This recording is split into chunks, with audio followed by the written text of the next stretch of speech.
بسم الله الرحمن الرحيم. الحمد لله والصلاة والسلام على سيدنا محمد وعلى آله وصحبه أجمعين.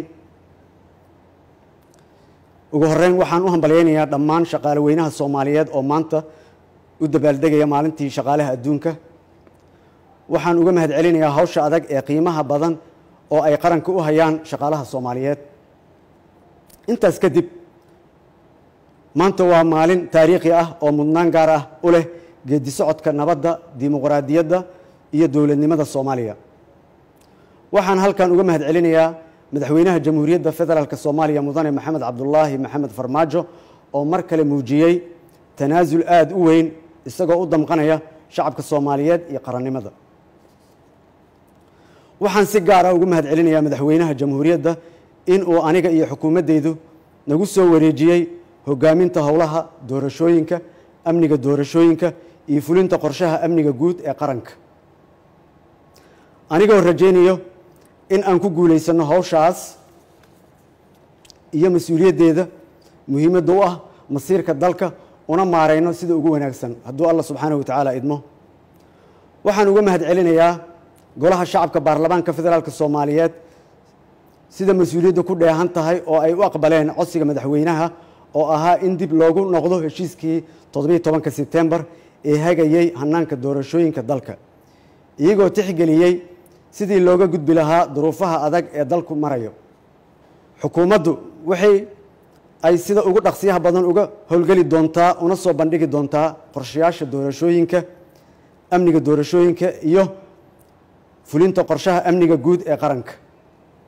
walaalayaal, waxaan rabaa in aan halkan uga caddeeyo shacabka Soomaaliyeed, dowlad goboleedyada, siyaasiyiinta iyo dhammaan daneeyaasha siyaasadda ee dalka in ay naga go'an tahay in ay dalka ka dhacdo doorasho xor iyo xalaal ah oo daah furan, iyaga oo aan cidna xaqeeda la duudsin.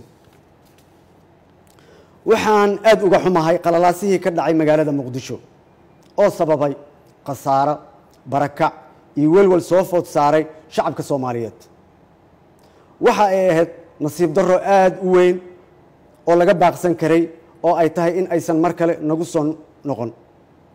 mar haddii xal laga gaaray arrimihii xasarada abuuray, waxaan dhinacyada oo dhan ugu baaqayaa in ay nabadda nagala shaqeeyaan. dhammaan ciidamada qaranka ee geesiyada ah waa difaacayaashii qaranka, mana laha mucaarad iyo muxaafid. sidaa darteed waxaan farayaa in ay xiryahooda ku noqdaan kana fogaadaan in ay ku milmaan arrimaha siyaasadda. si loo xalliyo saameynta arrimaha siyaasadda ku yeeshaan ciidamada qaranka, waxaan magacaabayaa guddi farsamo oo arrintaasi ka soo tala bixiyo. siyaasiyiinta waxaan ugu baaqayaa in ay ka fogaadaan hadallada xanafta leh iyo ficilada aan caawinayn nabadda, xasiloonida iyo wadajirka shacabka Soomaaliyeed. walaalayaal, dalkan dhammaanteen waa uu naga wada dhexeeyaa. dowlad goboleedyada dalka waxaan uga mahadcelinayaa doorkooda, waxaana ka codsanayaa in ay nagala shaqeeyaan sidii ay dalka uga dhici lahayd doorasho xor iyo xalaal ah. waxaan dhaqso ugu casuumi doonaa in ay ka soo qayb galaan shirka golaha wadatashiga qaranka ee dhammaystirka arrimaha doorashooyinka si waafaqsan heshiiskii 17 Sebtembar iyo 16 Februari. shacabka Soomaaliyeed waxaan uga mahadcelinayaa dulqaadkooda, waxaan ku boorinayaa in ay garab istaagaan dowladnimada iyo dhowrista nabadgelyada. ugu dambeyntii, saaxiibada caalamka waxaan ugu mahadcelinayaa garab istaaggoodii dowlad dhiska Soomaaliyeed, waxaana ka codsanayaa in ay nagu gacan siiyaan hawsha culus ee na hor taallo. mar labaad waa mahadsantihiin. wasalaamu calaykum waraxmatullaahi wabarakaatu.